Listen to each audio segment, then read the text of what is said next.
Welcome back everyone to the Audacious Money Witch channel where we talk about the magic behind the stock market. What could a banking giant like B of A say that could possibly stun me into silence?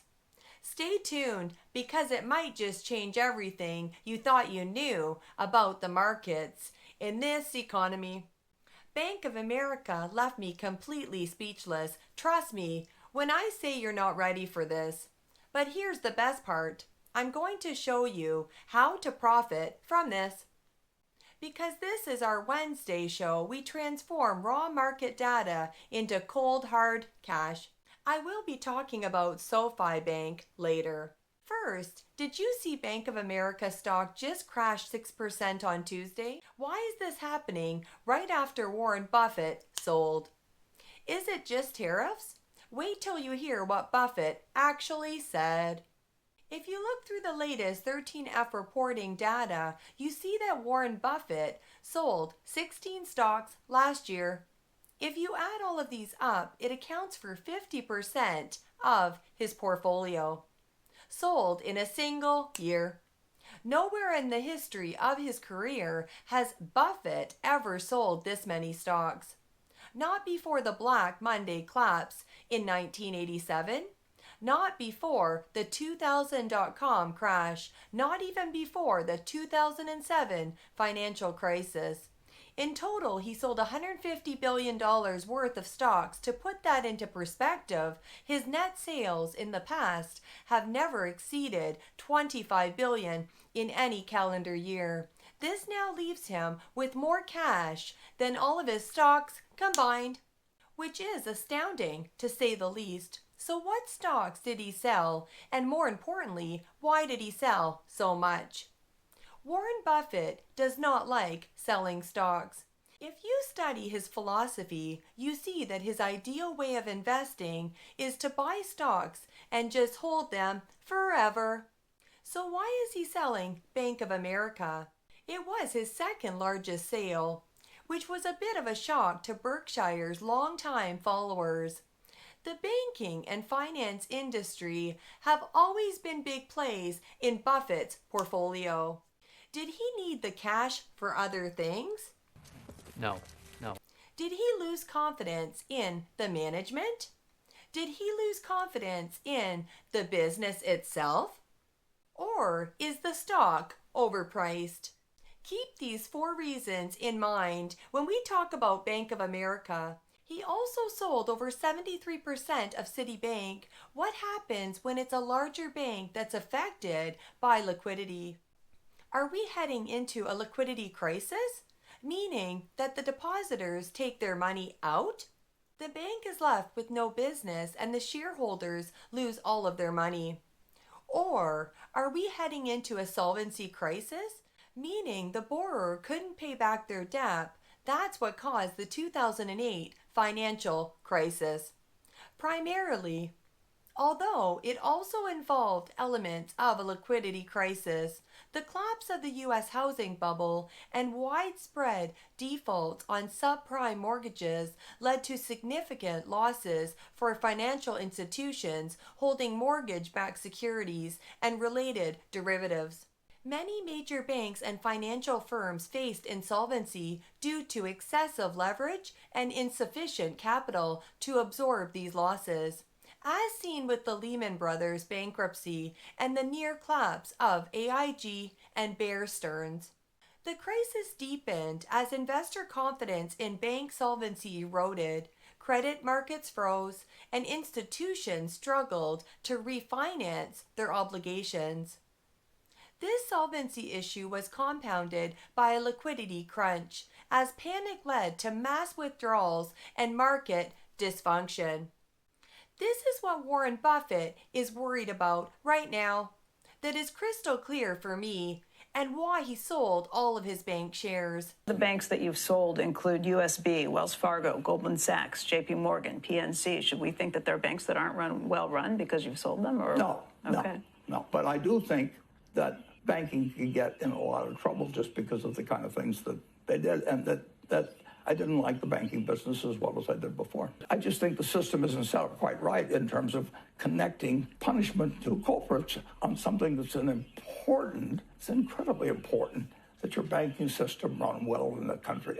It just isn't going to work unless you have a banking system that works, and you don't want them to create periodic crises unnecessarily. We don't know where the shareholders of the big banks necessarily are heading. You don't know what has happened to the stickiness of deposits at all. It got changed by 2008. It's gotten changed by this. And that changes everything. So we're very cautious in a situation like that about ownership of banks. He has lost confidence in the banking industry from a business ownership perspective. So why did he all of a sudden worry about a solvency event and a liquidity event? What the T-Man is doing. At first, you might think banks could get some positive tailwinds from tariffs. For example, generally higher prices of goods and services could result in higher spending volume. Plus, banks should see margins rise as interest rates fall. And over the past week, the median expectation has shifted from 2 Federal Reserve rate cuts in 2025 to 3. While these are positive factors, this is a case of the bad outweighing the good. First, tariffs could have the effect of causing consumer spending to plunge.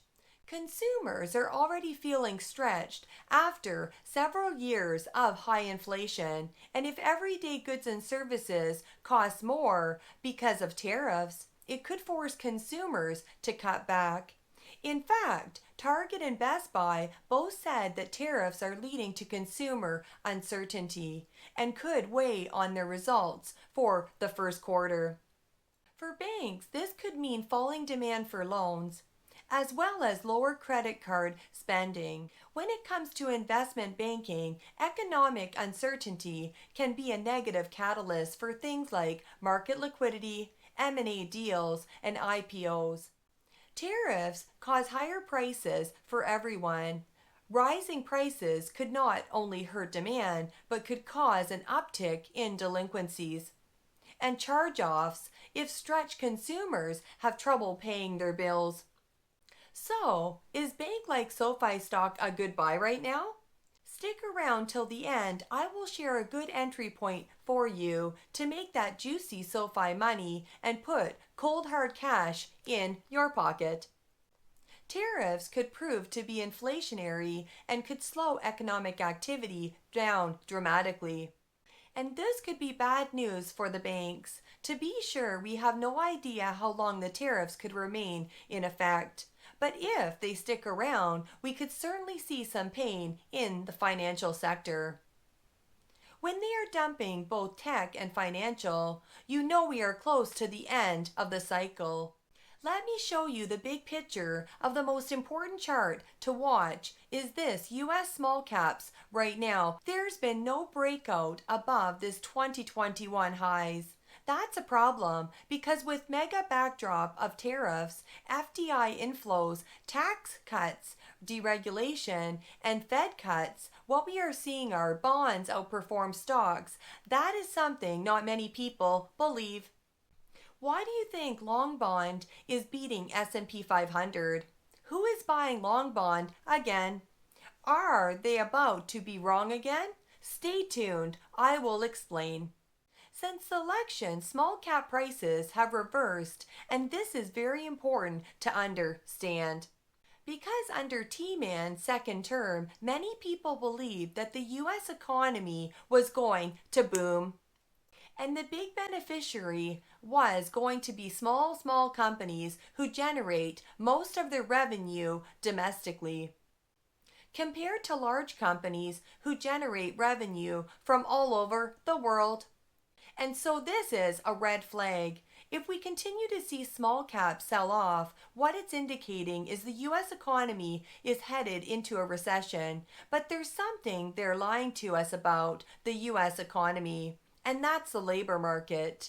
Now, many of the experts say that the labor market's strong and robust, But here's the real issue. Since 2020, there's something that's been going on. The labor market right now is suggesting we could head into a deep financial crisis, worse than 2008.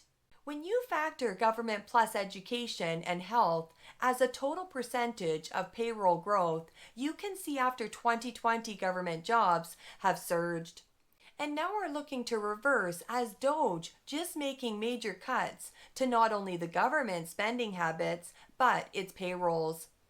And that risk now sending the US economy into recession at one of the worst possible times. Because not only the global liquidity cycle is peaking or being already front run, when you look at the retail flows here, we see from their private client equity holdings that most of B of A's clients are overweight stocks at the tune of 63% of their portfolio. But that's not the real issue. It's their cash holdings because many retail investors have been aggressively buying the dip, and what's happening now is they're running low on cash. And when you get to a major market peak, there's one thing that kind of resonates, and that is everyone that could buy has bought in. And what we're seeing now is that happening today. The reason why bonds are outperforming stocks right now is because banks have been buying them. But if inflation comes, they are going to be underwater. The quantum computing stocks doesn't even have earnings. Speculators are willing to pay over 300 price to sales ratio for it. What is even more alarming is that we know that they are speculating with high interest rate margin debt as well. Retail investors on average have 3.5% cash levels in Bank of America's February Global Fund Manager Survey. This being the lowest since 2010, this shows investors' position for risk on with very limited buy the dip ammo. They are pretty much all in. This is a huge risk for the markets today because when you look at what's happening, if there's any catalyst and sent the stock prices lower, what you'll see is retail investors and even professional investors, such as these institutional fund managers, they don't have the cash to buy the dip. And next thing you know, a technical double top was forming like today. And what happens when everyone's all in and then somebody smart or wise has to sell big? Well, Buffett sold half of his entire stock portfolio and put it all in T-bills. But why? If you study the life of Buffett, read his annual reports, you might remember that there's one period where he completely dissolved his investing partnership. In a very similar, by the late 60s, the stock market had become increasingly speculative. Growth stocks had staged a huge rally with 50 of the top growth companies in cutting-edge industries like tech and healthcare becoming so popular they were called the Nifty 50. In the late 1960s, there were just a flood of accounting shenanigans and false accounting and misleading people were being applauded by Wall Street. And I understood what the game was about, but I didn't want to play in it. So I closed down the partnership at the end of 1969. Remind you of anything? The Nifty 50s were considered sure things with investors willing to pay as high as 50 times earnings to own the stocks, under the conviction that those innovative companies would keep growing at a fast pace forever.